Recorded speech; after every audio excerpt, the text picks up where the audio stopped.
So welcome to the third lecture of carboxylic acids and derivatives. So let us start with the decarboxylation reaction. देखिए decarboxylation का मतलब है removal of carbon dioxide.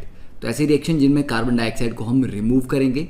ठीक है, तो first category is the soda lime decarboxylation, जो हमने previously काफ़ी बार ये स्टडी किया हुआ है.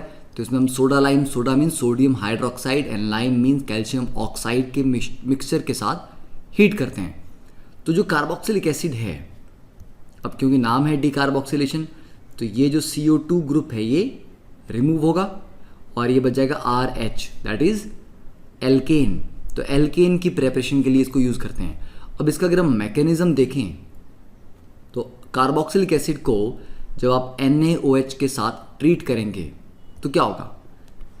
तो NaOH स्ट्रांगली बेसिक है, तो सबसे पहले हमारा बनेगा RCOO नेगेटिव, Na पॉजिटिव. अब इसको नेक्स्ट स्टेप में जब हम OH नेगेटिव से दोबारा ट्रीट करेंगे, क्योंकि अब एसिड बेस रिएक्शन हो चुका है, अब इस सॉल्ट में कोई एसिडिक हाइड्रोजन नहीं बची है रिमूव करने के लिए. तो OH नेगेटिव का अब अटैक एज ए न्यूक्लियोफाइल होगा, डबल बॉन्ड ऊपर शिफ्ट हुआ. तो नेक्स्ट स्टेप में लिख सकते हैं हम RCO नेगेटिव, यहाँ पे OH and this is O negative Na positive, right.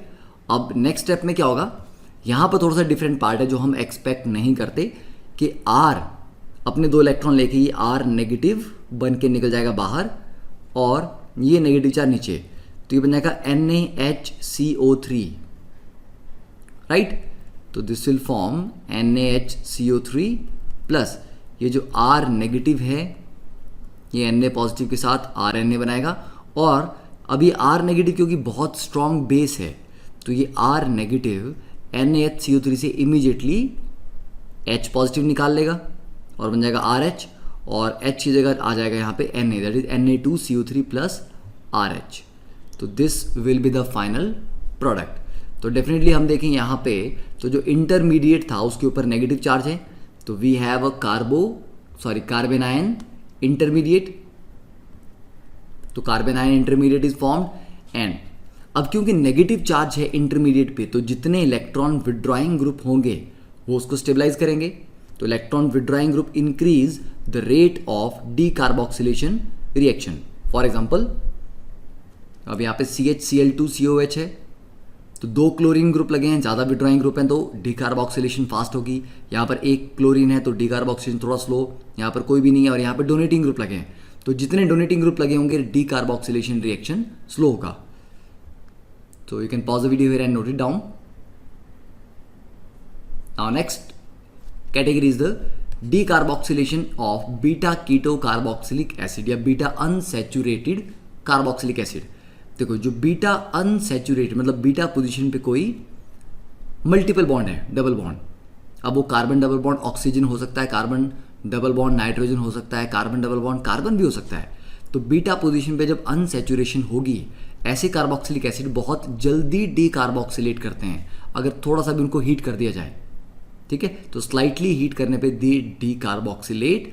And ऐसा इजीली क्यों होता है, because this reaction proceeds through a 6 membered cyclic transition state. ठीक है, तो 6 मेंबर साइक्लिक ट्रांजिशन स्टेट इसमें बनती है. तो इसका एग्जांपल ले लेते हैं हम, जैसे RC double bond O CH2COH. अब इसको स्लाइटली हीट किया तो देखो यहाँ पे ये कार्बोक्सिलिक एसिड है, ये इसकी अल्फा पोजीशन और ये बीटा पोजीशन, तो बीटा पे कीटो ग्रुप लगा हुआ है, तो इसलिए इसको बोलेंगे हम बीटा कीटो एसिड. ऐसा एसिड जिसमें बीटा पोजीशन पे कीटो ग्रुप है. तो हीट करने पे ये CO2 निकल जाएगा, डिकार्बोक्सिलेशन हो जाएगी और ये H यहाँ पे लग जाएगा, तो ये बन जाएगा RCOCH3 दैट इज कीटोन. अब इसमें होता क्या है, जो साइक्लिक इसकी ट्रांजिशन स्टेट है दैट इज समथिंग लाइक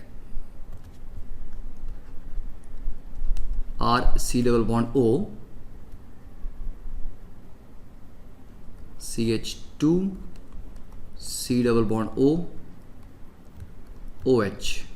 ठीक है, आप इस तरह से भी इसको लिख सकते हो। अब यहां पे ये डबल बॉन्ड इस हाइड्रोजन के साथ बॉन्डेड होगा, ये OH बॉन्ड टूट के यहां पे आएगा, तो ये C डबल बॉन्ड O, यहां पे डबल बॉन्ड O CO2 बन गया, तो ये वाला बॉन्ड यहां पे जंप करेगा। ठीक है, तो नेक्स्ट स्टेप में we have RCOH double bond CH2, तो कार्बन डाइऑक्साइड निकल गई और ये टॉटोमराइज कर जाएगा क्योंकि इनोल है ये, तो दिस इज इनोल, तो this will tautomerise to form RCOCH3। तो दिस इज द मैकेनिज्म। तो 6 मेंबर्ड साइक्लिक ट्रांजिशन स्टेट के थ्रू जाने की वजह से this reaction is very fast, थोड़ा सा भी हीट करने पे बहुत इजीली होता है। अब इसके एग्जांपल क्या क्या हैं, तो फर्स्ट ऑफ ऑल पहले इसको नोट डाउन कर लो।